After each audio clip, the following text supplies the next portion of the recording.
Okay, hello students. Welcome to Bio Advisor classes. My name is Pradeep Kumar. Okay, तो अभी तक हमने क्या पढ़ा है? मॉलिक्यूलर बेसिस ऑफ इनहेरिटेंस वाले चैप्टर में पिछले 3-4 लेक्चर में हमने क्या देखा है? About introduction of nucleic acid, genetic material, Wahi nucleic acid, genetic material is known as nucleic acid, structure of DNA, why DNA is most stable compound or RNA is less stable compound, nucleotides that are used in formation of nucleic acid or DNA and RNA. Okay, DNA is formed by polymerization of deoxyribose nucleotide. Clear, ये सब चीजें हम पढ़ चुके। Last में हमने पढ़ा था कि DNA double helical model and different different forms of DNA, A DNA, B DNA, C DNA, Z DNA. Clear. And आज हम देखेंगे पैकेजिंग ऑफ डीएनए हेलिक्स, क्योंकि मैंने अपने लास्ट लेक्चर में क्या बताया था कि अगर हम अपने ह्यूमन बीइंग्स के अंदर एक सेल के अंदर कितना लंबा डीएनए होता है, तो हमारी एक सेल के न्यूक्लियस में अप्रोक्सीमेट 2.2 मीटर लेंथ का डीएनए मिलता है। जबकि अगर सेल का साइज हम देखें तो वो होता है माइक्रोस्कोपिक। एक सेल को देखने के लिए हमें इलेक्ट्रॉन माइक्रोस्कोप की जरूरत पड़ती है। उसके अंदर बैठा होता है न्यूक्लियस। तो मैंने यहाँ पे एक न्यूक्लियस बनाया हुआ है जो कि हमें विजिबल भी नहीं है। तो इस न्यूक्लियस में जो हमें विजिबल नहीं है, इस न्यूक्लियस में अपने 2.2 मीटर लंबा डीएनए को एडजस्ट करवाना है। उसी को बोलते हैं packaging of DNA helix. Clear. तो आज के लेक्चर में हम यही देखेंगे। यहां से भी नेट एग्जाम में इंपॉर्टेंट क्वेश्चन बनते हैं, पहले भी पूछे गए हैं। ठीक है, तो देखते हैं हम यहाँ पे packaging of DNA helix. Clear. तो बात करते हैं हम पैकेजिंग ऑफ डीएनए हेलिक्स। ठीक है, अब डीएनए के बारे में कुछ बेसिक इंफॉर्मेशन हमें पता है। सभी जानते हैं कि डीएनए एसिडिक इन नेचर है, डीएनए के ऊपर नेगेटिव चार्ज है। ये सारी चीजें हमें पता है, स्टार्टिंग में ही हम पढ़ चुके। और डीएनए के ऊपर नेगेटिवली चार्ज है। क्यों ऐसा? क्योंकि डीएनए के ऊपर फॉस्फेट ग्रुप प्रेजेंट है, फॉस्फेट ग्रुप पे नेगेटिव चार्ज है, तो भैया इसीलिए डीएनए पे भी नेगेटिव चार्ज होगा। ठीक है, तो सबसे पहले हम देखेंगे packaging of DNA helix in eukaryotic cell और यूकैरियोट्स के अंदर बात करेंगे। अब यूकैरियोट में हमें पता है, जैसे हमारे पास दो तरह की सेल होती हैं। पढ़ा हमने सेल बायोलॉजी में कि न्यूक्लियस के बेस पे हम सेल को 2 टाइप्स में डिवाइड करते हैं, prokaryotic cell and eukaryotic cell. ऐसा क्यों, क्या डिफरेंस है? What is the basic difference between eukaryotic cell and prokaryotic cell? तो कोई ज्यादा डिफरेंस नहीं है, सिर्फ इनको हम डिवाइड करते हैं on the basis of nucleus. Pro means primitive, ancient, karyote word use करते हैं न्यूक्लियस के लिए। ठीक है, तो जो प्रोकैरियोट होते हैं उनमें प्रिमिटिव, पुराने जमाने का न्यूक्लियस मिलता है। इन द सेंस, पुराने जमाने के न्यूक्लियस का मतलब कि न्यूक्लियस के अंदर न्यूक्लियर मेम्ब्रेन अब्सेंट होगी और हिस्टोन प्रोटीन अब्सेंट होगी। यूकैरियोटिक सेल की बात करते हैं तो यहाँ पे यू का मतलब advance, modern, karyote word means nucleus. तो यूकैरियोटिक सेल में भैया वेल ऑर्गेनाइज्ड और मॉडर्न जमाने का न्यूक्लियस मिलेगा। मतलब न्यूक्लियस के अंदर न्यूक्लियर मेम्ब्रेन होगी और हिस्टोन प्रोटीन मिलेगी। ठीक है बच्चों, क्लियर। तो यहाँ पे हम बात करेंगे पहले यूकैरियोटिक सेल की। ठीक है, अब हमें पता है कि डीएनए एसिडिक इन नेचर और नेगेटिवली चार्ज। अब कैसे 2.2 मीटर लंबे डीएनए को पैक करवा दें इनविजिबल न्यूक्लियस में, जो कि हमें दिखता भी नहीं है विदाउट माइक्रोस्कोप। ठीक है, तो हमें क्या पता है, बेसिक कंसेप्ट पता है कि नेगेटिव पॉजिटिव चार्ज आपस में अट्रैक्ट करते हैं। ठीक है, तो डीएनए यहाँ पे नेगेटिवली चार्ज। अब हमें कुछ ऐसा चाहिए जिसके ऊपर अपोजिट चार्ज हो, मतलब पॉजिटिवली चार्ज हो और बेसिक इन नेचर हो, तो opposite nature attraction will takes place. ठीक है, उसकी वजह से डीएनए अपने आप को रैप करेगा न्यूक्लियस के अंदर, पैक करेगा। ठीक है, तो उसके लिए सबसे इंपॉर्टेंट बात यहाँ पे आती है हिस्टोन प्रोटीन की। हम यूकैरियोटिक सेल की बात कर रहे हैं भैया, तो यूकैरियोटिक सेल में एक इंपॉर्टेंट प्रोटीन मिलती है न्यूक्लियस के अंदर, जिसको हम बोलते हैं हिस्टोन प्रोटीन। ठीक है, अब जो हिस्टोन प्रोटीन है, it is made up of basic amino acid. उन अमीनो एसिड का नाम क्या हो जाएगा, आर्जिनिन एंड लाइसिन। ये क्वेश्चन नीट में पूछा गया है और आगे भी पूछा जा सकता है। इंपॉर्टेंट क्वेश्चन है भैया, पता होना चाहिए। क्यों, अब अगर कोई ये क्वेश्चन पूछे कि why histone protein is basic in nature, तो nature of protein is always determined by amino acid found in that protein. जिस अमीनो एसिड से जो प्रोटीन बनी होगी और उस अमीनो एसिड की जो प्रॉपर्टीज होंगी वही प्रोटीन चेन में देखने को मिलेगी। तो इसका मतलब क्या कि जो आर्जिनिन है और लाइसिन है, ये हमारे पास कैसी प्रोटीन आती है, बेसिक इन नेचर। इन्हीं प्रोटीन पे पॉजिटिव चार्ज होता है दोनों पे। इसका मतलब क्या कि हिस्टोन प्रोटीन कैसी होगी, पॉजिटिवली चार्ज होगी भैया। यही हमें चाहिए था कि डीएनए के खिलाफ में कुछ मिल जाए जिसको डीएनए अट्रैक्ट कर सके, जो डीएनए को अट्रैक्ट कर सके। हमें यही चाहिए था कि हिस्टोन प्रोटीन पॉजिटिवली चार्ज है, बेसिक इन नेचर है, made up of arginine and lysine. Important question आते हैं यहाँ पे। अब यहाँ पे ये तो एनसीईआरटी में लिखा हुआ है, एक चीज जो एनसीईआरटी में मिसिंग है उसकी हम बात कर लेते हैं। Types of histone protein. तो यहाँ पे जो हिस्टोन प्रोटीन है वो आती है हमारे पास 5 टाइप्स की। कौन कौन से होंगे, 5 टाइप हिस्टोन प्रोटीन के, H1, H2A, H2B, H3 and H4। ठीक है, ये हमें पता होना चाहिए। थोड़ा बहुत टाइप्स ऑफ हिस्टोन प्रोटीन के बारे में हमें पता होना चाहिए, अच्छी बात है। ठीक है, अब ये जो टाइप्स हमने देखा है यहाँ पे हिस्टोन प्रोटीन का, इनका क्या फंक्शन है यहाँ पे, पैकेजिंग ऑफ डीएनए में क्या फंक्शन है यहाँ पे, तो हम बात करते हैं आगे। तो देखते हैं अब डीएनए कैसे पैक करता है। तो डीएनए पैक करने के लिए हिस्टोन प्रोटीन का एक बहुत अहम रोल होता है। वो देखते हैं हम कि हिस्टोन प्रोटीन कैसे काम करती है पैकेजिंग ऑफ डीएनए हेलिक्स में।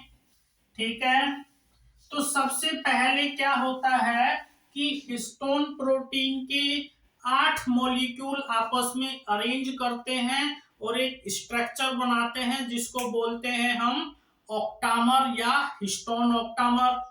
ऑक्टामर का नाम ही बता रहा है भैया, ऑक्टामर का मतलब क्या होता है, 8 मॉलिक्यूल, ऑक्टा मीन्स 8। ठीक है, तो क्या होगा सबसे पहले कि 8 molecules of protein are organized to form a structure which is known as, उस स्ट्रक्चर का नाम क्या होगा भैया? हिस्टोन ऑक्टामर, या हम सिंपली इसे ऑक्टामर भी बोल देते हैं कभी कभी। ठीक है, अब यहाँ पे जो क्वेश्चन पूछा जाता है वो इंपॉर्टेंट है। अभी मैंने स्टोन प्रोटीन के 5 टाइप्स बताए थे, उन पांचों में से कौन कौन सी हिस्टोन प्रोटीन ऑक्टामर बनाने में काम करती है, इंपॉर्टेंट पॉइंट है।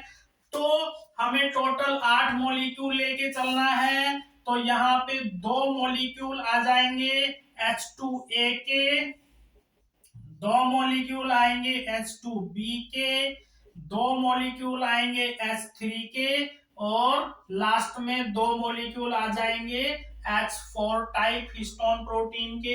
हो गए 8 मॉलिक्यूल। लेकिन एग्जामिनर इससे उल्टा क्वेश्चन पूछता है कि which of the following histone protein do not take part in octamer formation. तो क्या हो जाएगा आंसर हमारे पास? H1 protein. ठीक है, इंपॉर्टेंट क्वेश्चन है, पता होना चाहिए।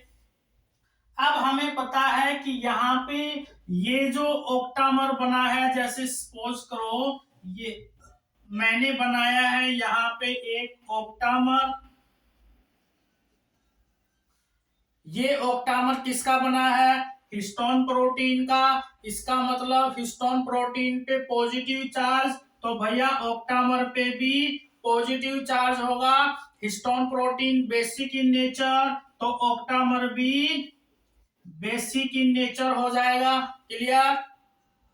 यही हमें चाहिए था। जैसे ही ऑक्टामर बनेगा न्यूक्लियस के अंदर, तो क्या होगा कि डीएनए इसकी तरफ अट्रैक्ट होगा, हिस्टोन ऑक्टामर की तरफ अट्रैक्ट होगा, और इसके चारों तरफ ऐसे लिपटेगा, रैप करेगा अपने आप को।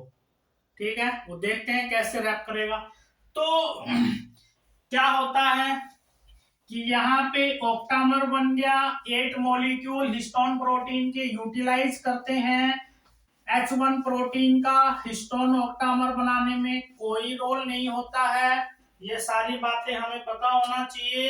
तो जैसे मान लो यहाँ पे मैंने एक हिस्टोन ऑक्टामर बनाया है, ठीक है, जिसके ऊपर पॉजिटिव चार्ज है, बेसिक इन नेचर है, पता है हमें। अब यहाँ पे क्या आएगा, डीएनए इसके ऊपर रैप करेगा ऐसे, डीएनए डबल स्टैंडर्ड, तो डीएनए हिस्टोन ऑक्टामर के ऊपर ऐसे रैप करेगा। ठीक है, ऐसे रैप करेगा, तो क्या हो जाएगा, यहाँ पे ये क्या बनाया है, ये डीएनए है और ये है ऑक्टामर। तो जैसे ही ऑक्टामर के साथ में डीएनए बाइंड कर जाएगा, डीएनए रैप करेगा, डीएनए इज रैप। अब इस स्ट्रक्चर को क्या बोलेंगे हम, यहाँ पे वर्ड बोलेंगे न्यूक्लियोसोम। अब हम यहाँ पे ऑक्टामर वर्ड यूज नहीं करेंगे। ऑक्टामर मतलब only and only histone protein. ठीक है, न्यूक्लियोसोम मतलब जब ऑक्टामर के ऊपर डीएनए मॉलिक्यूल रैप कर जाएगा, जैसे सपोज करो ये मेरे पास एक ऑक्टामर है, इस ऑक्टामर के ऊपर चार्ज कैसा, positive charge, basic in nature. ये डीएनए है, डीएनए के ऊपर नेगेटिव चार्ज, डीएनए अट्रैक्ट करेगा पॉजिटिव चार्ज की तरफ और इसके ऊपर ऐसे रैप करेगा भैया। ठीक है, ऐसे रैप करेगा। क्लियर? तो जैसे ही डीएनए इसके ऊपर रैप कर जाएगा, अब इसको बोलेंगे न्यूक्लियोसोम। क्लियर?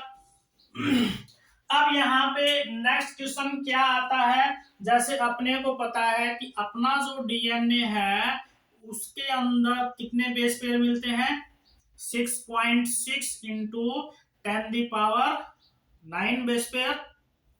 तो यहाँ पे क्वेश्चन ये आता है कि क्या इतना लंबा डीएनए एक ही ऑक्टामर पे रैप कर जाएगा, ठीक है, या फिर 6.6 इंटू 10⁹ बेस पेयर में से कितना लंबा डीएनए एक ऑक्टामर पे रैप करेगा।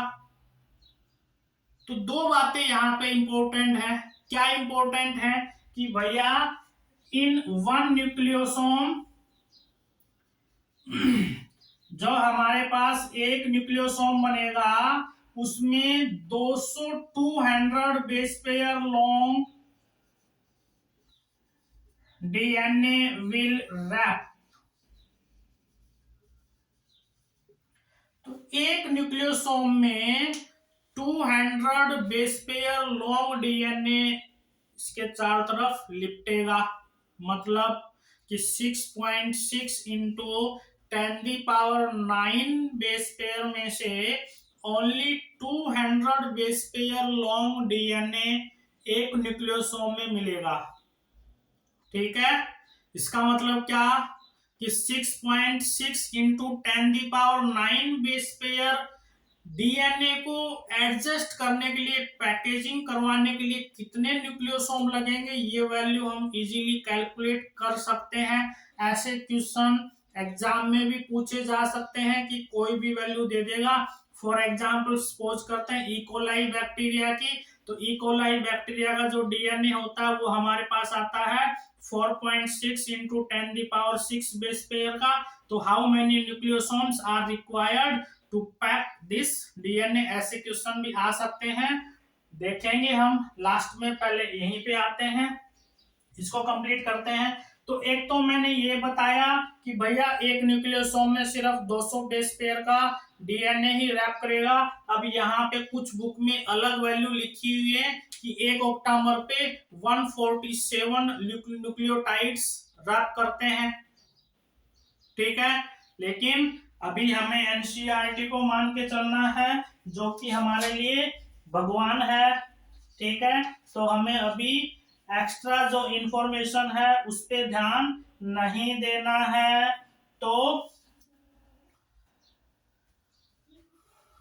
कई बुक में लिखा हुआ है यहाँ पे 146 न्यूक्लियोटाइड्स, जो कि हमें अभी के लिए नहीं पढ़ना है, ठीक है, हमें यही वैल्यू याद रखनी है।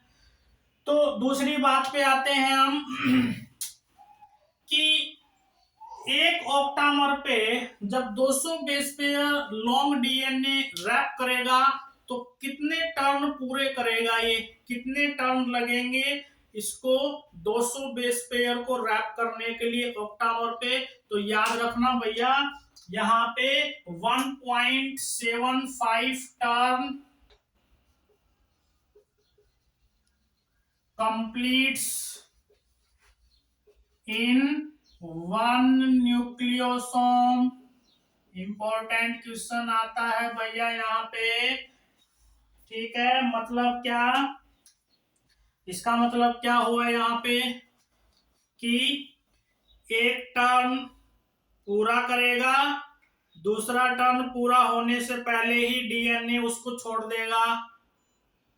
मतलब सपोज करो यहां से मैं स्टार्ट करता हूं, ठीक है, यहां से डीएनए रैप करना स्टार्ट करेगा, एक कंप्लीट सर्कल, दूसरा सर्कल चल रहा है चल रहा है चल रहा है और यहां से छोड़ देगा, मतलब 1.25 सर्कल कंप्लीट करता है डीएनए एक ऑक्टामर के ऊपर, ठीक है। याद रखना 1.75 टर्न और 1.25, ठीक है। कई बार एग्जामिनर ऐसे भी लिख देगा इस वैल्यू को, यहाँ पे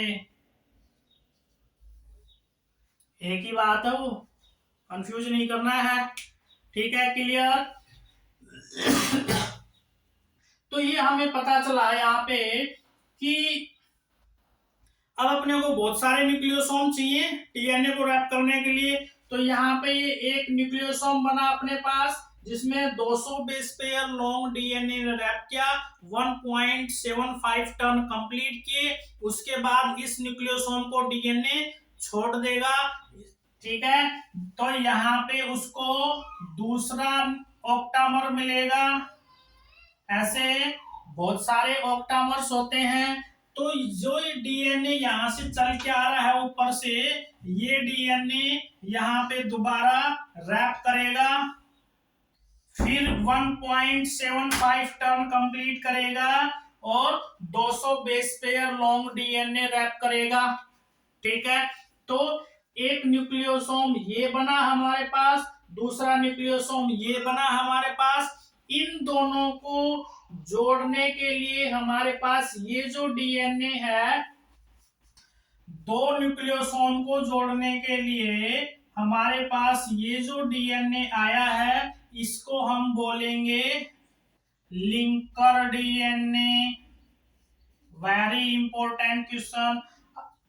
अब इस लिंकर डीएनए को भी सपोर्ट की जरूरत पड़ती है, तो लिंकर डीएनए को सपोर्ट प्रोवाइड करता है। Very important question. तो लिंकर डीएनए को सपोर्ट प्रोवाइड करता है H1 हिस्टोन प्रोटीन। तो याद रखना, ये एनसीईआरटी बुक में दिया हुआ पॉइंट कि what is the function of H1 histone protein. तो H1 हिस्टोन प्रोटीन का काम होता है लिंकर डीएनए को सपोर्ट प्रोवाइड करना। ठीक है, तो हमारे पास ऐसे बहुत सारे न्यूक्लियोसोम मिलेंगे। ठीक है, जब इसी स्ट्रक्चर को अगर हम इलेक्ट्रॉन माइक्रोस्कोप में देखेंगे तो हमें ये कैसी दिखेगी, तो देखते हैं। क्योंकि यहाँ पे तो हमने समझने के लिए थोड़ा लार्ज किया है इसको, एक्चुअली में ये तो बहुत स्मॉल स्ट्रक्चर होती है, माइक्रोस्कोप से देखा जाता है।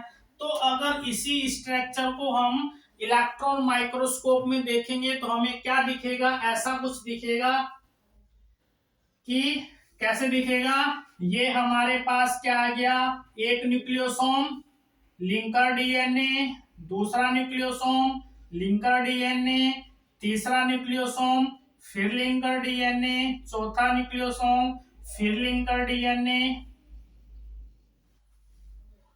ठीक है, अगर इलेक्ट्रॉन माइक्रोस्कोप में भैया हम देखेंगे तो हमें कुछ ऐसा दिखेगा। ये हमारे पास न्यूक्लियोसोम्स हो जाएंगे और ये हमारे पास लिंकर डीएनए हो जाएंगे। क्लियर? तो क्या अपीयरेंस है यहाँ पे, जैसे हमें लग रहा है कि एक धागे के ऊपर मोती बंधे हुए हो, उसको क्या बोलेंगे, इंपॉर्टेंट स्टेटमेंट है भैया, बीड्स ऑन स्ट्रिंग। ऐसी अपीयरेंस मिलेगी हमें। ठीक है, क्लियर है, सबको समझ में आया? ओके, तो इसके बाद क्या होता है कि ये जो स्ट्रक्चर बनी है जिसको हमने बोला है बीड्स ऑन स्ट्रिंग, ठीक है, अब ये फर्दर क्वाइलिंग करेगी। तो इसमें क्या होगी, क्वाइलिंग शो करेगा। ये जब क्वाइलिंग शो करेगा तो ये और स्मॉल हो जाएगा, इसको क्या बोलेंगे हम, सोलेनोइड। ठीक है, सोलेनोइड होगा, फिर ये फर्दर क्वाइलिंग करेगा,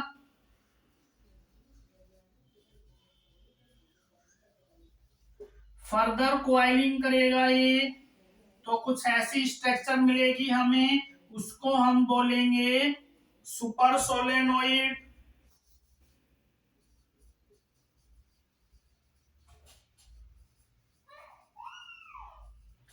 ठीक है भैया, फिर कंडेंसेशन बोल लो या क्वाइलिंग बोल लो, तो हमारे पास कुछ ऐसी स्ट्रक्चर मिलेगी जिसको हम बोलेंगे क्रोमेटिन थ्रेड।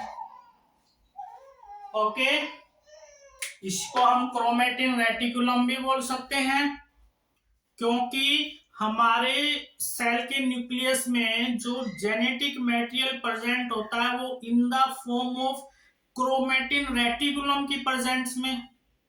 ठीक है, क्रोमेटिन रेटिकुलम बोले तो reticulum means network like structure, ठीक है, जैसे एक जाल सा बना हो ऐसे अरेंज करता है जेनेटिक मटेरियल डीएनए में, सॉरी न्यूक्लियस में, ठीक है। जब एक सेल डिवाइड नहीं कर रही है, याद रखना, क्योंकि इसके आगे एनसीईआरटी में एक पॉइंट और लिखा है, उसने क्रोमोसोम तक बनाए हुए हैं, लेकिन वो क्रोमोसोम कब बनेंगे, तो याद रखना जब एक सेल डिवाइड करती है तो ही क्रोमोसोम बनते हैं।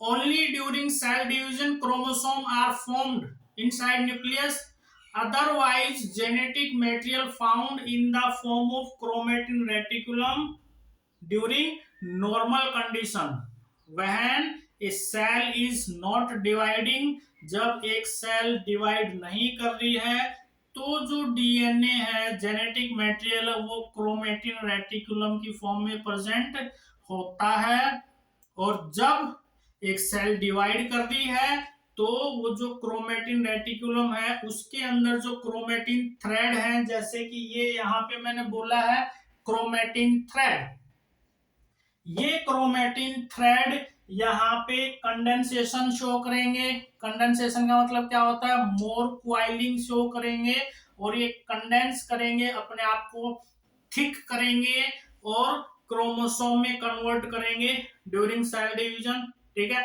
वो एक अलग चैप्टर आता है, डिटेल में पढ़ते हैं मियोसिस माइटोसिस के टाइम पे, how a chromosome formation takes place from this structure from chromatin thread, how chromatin thread is get converted into chromosome, वो हम डिटेल में पढ़ेंगे सेल बायोलॉजी में, लेकिन यहाँ पे भी थोड़ा सा पढ़ेंगे, दिया हुआ है तो, ठीक है। तो इसके आगे की स्ट्रक्चर देखते हैं हम। क्रोमेटिन थ्रेड हमारे बन चुके हैं, अब क्रोमेटिन थ्रेड के आगे हम बात करते हैं।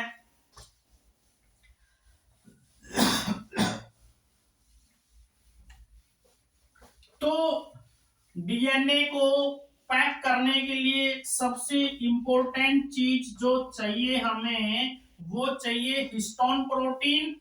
Without histone protein packaging of DNA is not possible in eukaryotic organism, in higher organism, clear. अब यहाँ पे क्या होता है कि ड्यूरिंग सेल डिवीजन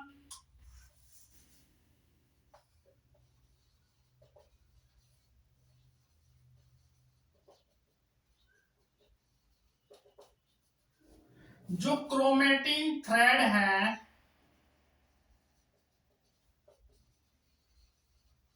जिसे क्रोमेटिन फाइबर भी बोलते हैं, वो कंडेंसेशन शो करेंगे, show condensation and converted into chromosome,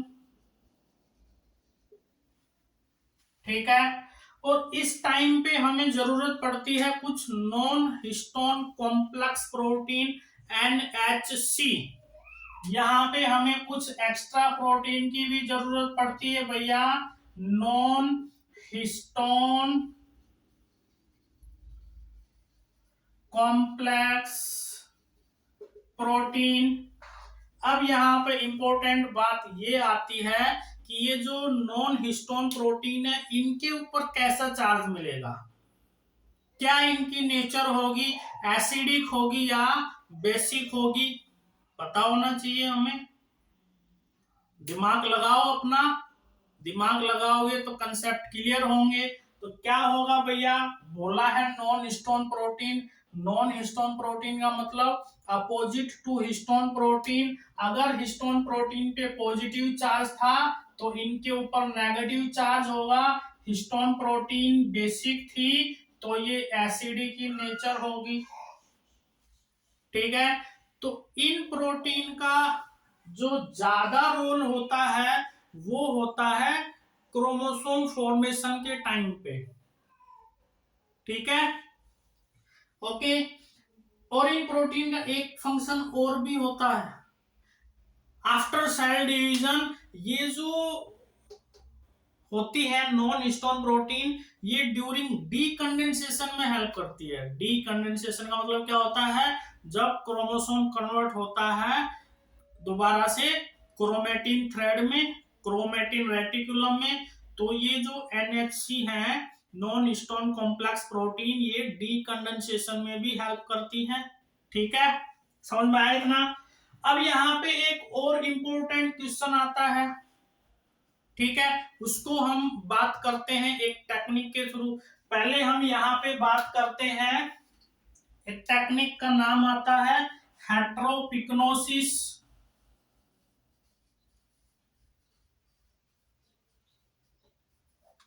what is the meaning of heteropyknosis? Heteropyknosis का मतलब होता है डिफरेंशियल स्टैंडिंग टेक्निक। जब ये क्रोमेटिन थ्रेड क्रोमोसोम में कन्वर्ट हो रहे होते हैं, मतलब जो कंडेंसेशन है वो प्रोग्रेस में होती है, कंप्लीट नहीं हुई है, चल रही है। उस टाइम पे जब कंडेंसेशन हो रही है, कंडेंसेशन इज इन प्रोग्रेस, तो क्या होता है, अगर उस स्टेज की हम स्टडी करते हैं, डीएनए की, जेनेटिक मटेरियल की, जब वो कंडेंसेशन कर रहा है, when condensation is in progress, तो उस टाइम पे जब हम स्टडी करते हैं, तो वहां पे पता है कि डीएनए की अगर स्टडी करनी है तो हमें एक स्टैंडिंग टेक्निक यूज करते हैं।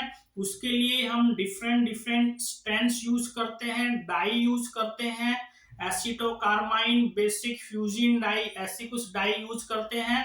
तो हमारे पास जो स्टैंडिंग मिलेगी वो दो तरह की स्टैंडिंग मिलती है, एक डेंस और एक लाइट स्टैंड। ठीक है, देखते हैं, उसी को हम हेट्रोपिक्नोसिस बोल रहे हैं यहाँ पे। तो हेट्रोपिक्नोसिस का मतलब क्या हो जाएगा, it is a differential standing technique of DNA when condensation is in progress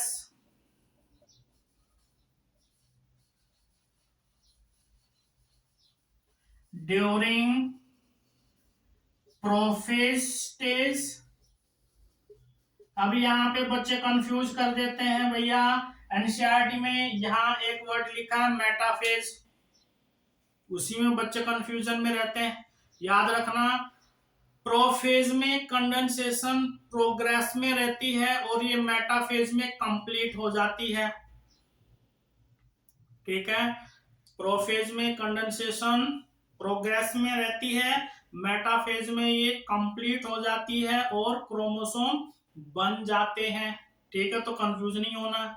जब इस स्टेज के टाइम पे जब हम इसकी स्टैंडिंग करते हैं, अब हमें यह भी पता होना चाहिए कि कौन कौन सी डाई यूज करते हैं डीएनए को स्टैंड करने के लिए। तो बेसिक सी बात है कि डीएनए एसिडिक इन नेचर, तो कुछ ऐसा यूज करना पड़ेगा जो बेसिक इन नेचर हो।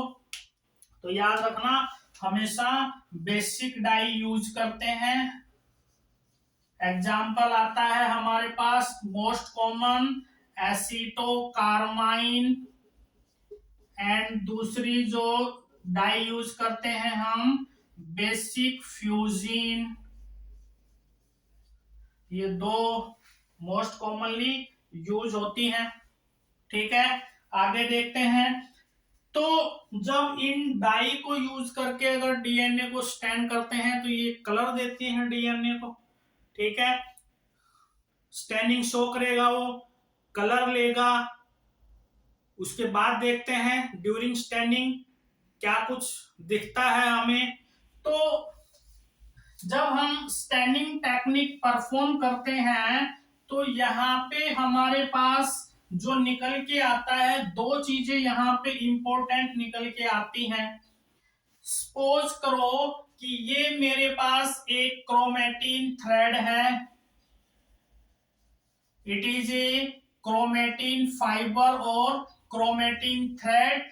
जब ये कंडेंसेशन शो करेगा ड्यूरिंग प्रोफेज, तो क्या होता है कि ये क्रोमेटिन थ्रेड जब क्वाइलिंग करेगा तो कुछ पॉइंट पे ये डेंस क्वाइलिंग शो करेगा, कुछ पॉइंट पे ये लूज क्वाइलिंग शो करेगा।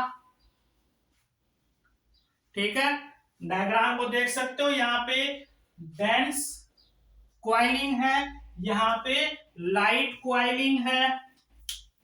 ठीक है, इसी को हम बात करते हैं। तो यहाँ पे दो तरह की हमें क्वाइलिंग देखने को मिलती है, इसको बोलेंगे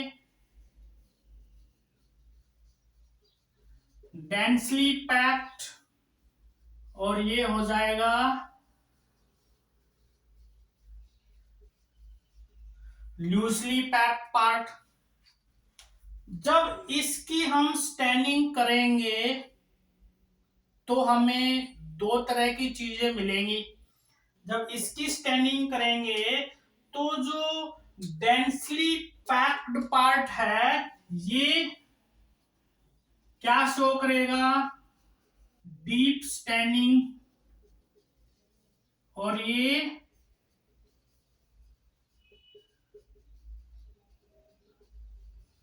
लाइट स्टैनिंग शो करेगा। ठीक है, इस डेंसली पैक्ड पार्ट को हम बोलते हैं heterochromatin. Very very important question, नींद में भी पता होना चाहिए, बहुत बार पूछा जाता है ये क्वेश्चन। जो लूजली पैक्ड पार्ट है उसको हम बोलेंगे यूक्रोमेटिन। अब भैया क्या होता है, जनरल सी बात है, अगर इस पार्ट की हमें स्टडी करनी है तो ये बहुत मुश्किल काम हो जाएगा, बहुत डिफिकल्ट हो जाएगा, न्यूक्लियोटाइड सीक्वेंस को रीड करना बहुत डिफिकल्ट हो जाएगा। तो हम ऐसा मान सकते हैं कि ये जो हेट्रोक्रोमेटिन पार्ट है इसके पास कोई ज्यादा जेनेटिक इंफॉर्मेशन नहीं होती है, तो ये अपने लिए एक तरह से इनएक्टिव होता है, यूजलेस होता है। तो क्या बोल सकते हैं हम यहाँ पे कि जो हेट्रोक्रोमेटिन है वो ट्रांसक्रिप्शनली इनएक्टिव होगा, और जो हेट्रोक्रोमेटिन है वो ट्रांसक्रिप्शनली एक्टिव होगा। वेरी वेरी इंपॉर्टेंट क्वेश्चन पूछे जाते हैं भैया, हमें पता होना चाहिए इन सब चीजों के बारे में। ठीक है, क्लियर। तो ये सारा था हमारे पास packaging of DNA helix in eukaryotic organism. इसी को हम एक नाम और जानते हैं, न्यूक्लियोसोमल मॉडल। ये जो न्यूक्लियोसोमल मॉडल है बोर्ड एग्जाम में, सीबीएसई बोर्ड में भी 5 नंबर का आ सकता है। ठीक है, तो जो packaging of DNA helix in eukaryote is explained by nucleosomal model. ठीक है, इसमें बहुत सारी बुक में और भी कुछ बहुत सारा लिखा हुआ है, जैसे मैंने बताया कि पहले ऑक्टामर बना, न्यूक्लियोसोम बना, फिर सोलेनोइड बना, फिर सुपर सोलेनोइड, क्रोमेटिन थ्रेड। तो इन सब का भी एक विड्थ दिया हुआ है, डायमीटर दिया हुआ है। ठीक है, करने को हम वो भी कर सकते हैं। तो एक बार देख लेते हैं एक लाइन में ही, ज्यादा डीप में नहीं जाएंगे, उसका कोई यूज नहीं है। तो सबसे पहले हमारे पास क्या बना था, सबसे पहले हमारे पास बना था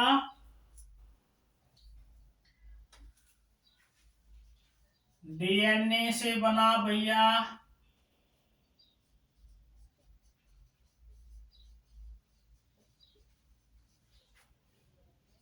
न्यूक्लियोसोम, न्यूक्लियोसोम से बने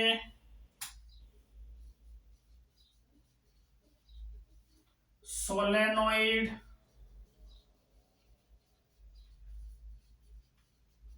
सुपर सोलेनोइड, और फिर हमारे पास आ जाता है क्रोमेटिन फाइबर। और उसके बाद ड्यूरिंग अगर सेल डिवाइड करेगी तो क्रोमोसोम बनेगा, नहीं डिवाइड करेगी तो वो क्रोमेटिन रेटिकुलम की फॉर्म में ही रह जाएंगे। ठीक है, तो यहाँ पे जो विड्थ की बात करते हैं, डीएनए हमारे पास 2 नैनोमीटर की विड्थ होती है। Nucleosome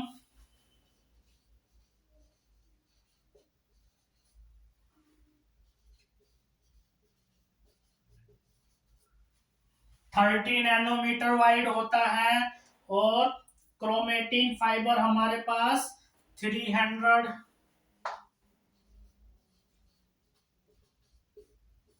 nanometre. क्रोमोसोम की अगर बात करें तो ये तो हमारे पास बहुत ज्यादा चले जाए, नियर अबाउट 400 टू 1400 नैनोमीटर। ठीक है,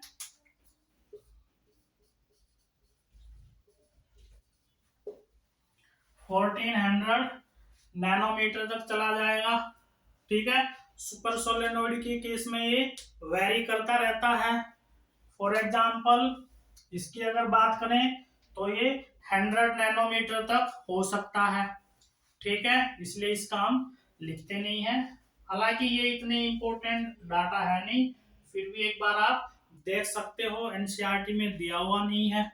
ठीक है, तो भैया ये था सारा हमारे पास packaging of DNA helix in eukaryotic organism.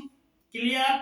अब हम देखते हैं packaging of DNA helix in prokaryotic organism, most common in bacteria. तो बात करते हैं हम पैकेजिंग ऑफ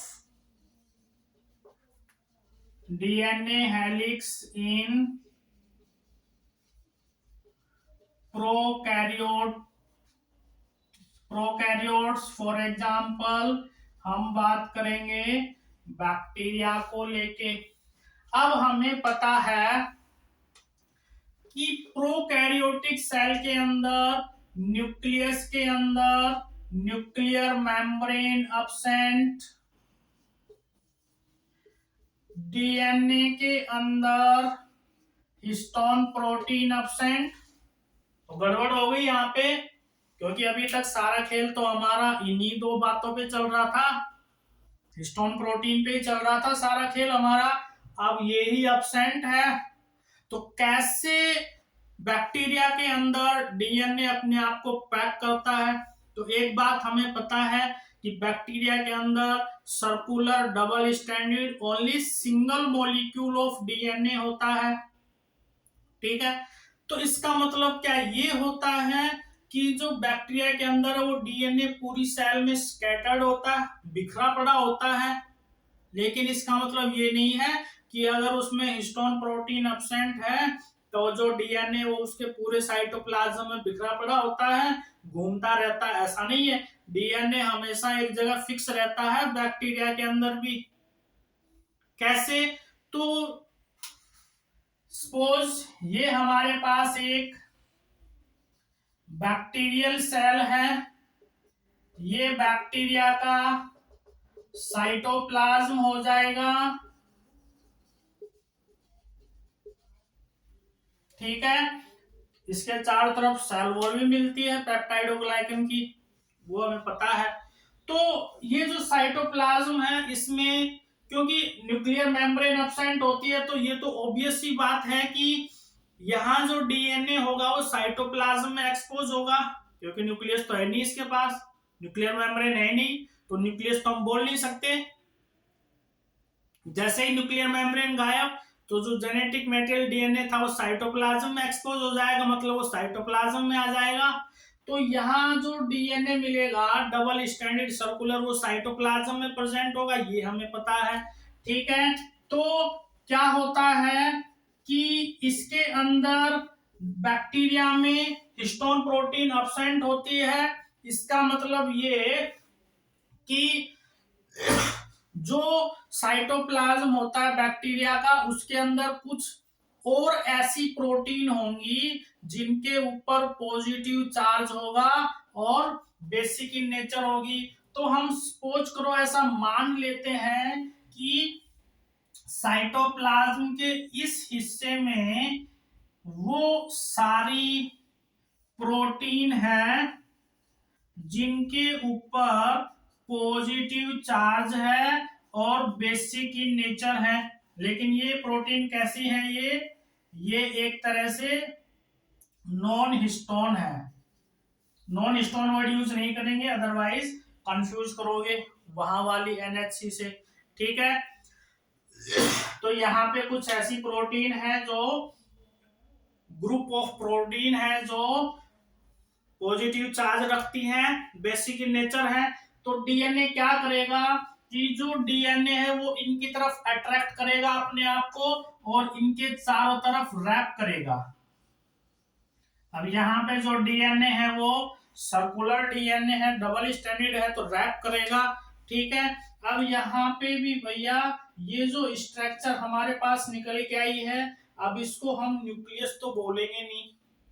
ठीक है, तो इसके लिए हम एक वर्ड यूज करते हैं, इस स्ट्रक्चर को अब हम बोलेंगे न्यूक्लियोइड। ये क्वेश्चन एग्जाम में पूछा जाता है कि what is the meaning of nucleoid, और ये कहाँ मिलता है, बैक्टीरिया में मिलता है। न्यूक्लियोइड का मतलब क्या होता है, बैक्टीरियल न्यूक्लियस बोलेंगे इसको। बैक्टीरियल न्यूक्लियस के लिए एक वर्ड और यूज करते हैं हम, जीनोफोर। तीनों एक ही बात है। ठीक है, प्रिमिटिव टाइप का न्यूक्लियस मिलेगा। तो ऐसे इसमें न्यूक्लियोइड फॉर्मेशन होता है, और इसमें वो भी नहीं होगा भैया, कंडेंसेशन कंडेंसेशन कुछ नहीं होता है यहाँ पे, क्योंकि अपने को पता है बैक्टीरिया जब डिवाइड करता है सिंपली 1 से 2 में टूट जाएगा। तो इसका डीएनए भी जो ये है, सॉरी, जो न्यूक्लियस के अंदर जो डीएनए वो भी ऐसे ही रेप्लिकेट करके ब्रेक कर जाता है। ठीक है, तो इसमें इतना डीपली कंडेंसेशन शो नहीं होता है यहाँ पे, क्योंकि ये ए माइटोसिस शो करता है, सिंपली 1 से 2 में ब्रेक हो जाता है, जैसे फिशन होता है, बाइनरी फिशन होता है, ऐसे ही ये भी 1 से 2 में ब्रेक हो जाता है। ठीक है, तो इसके आगे वो जो सारा प्रोसेस हमने पढ़ा था सोलेनोइड सुपर सोलेनोइड, उसकी जरूरत नहीं पड़ती यहाँ पे, सिंपली न्यूक्लियोइड फॉर्मेशन होता है। तो क्या बोल सकते हैं हम कि packaging of DNA helix prokaryote में थोड़ी सिंपल होती है, यूकैरियोट में थोड़ी ये कॉम्प्लेक्स हो जाती है। ठीक है, तो आज ये सारा हमने पढ़ा पैकेजिंग ऑफ डीएनए हेलिक्स। ठीक है, इसके बाद हम देखेंगे different different experiments that are performed to prove that DNA act as genetic material, वो हम देखेंगे नेक्स्ट लेक्चर में। आज के लिए इतना ही। Okay, thank you.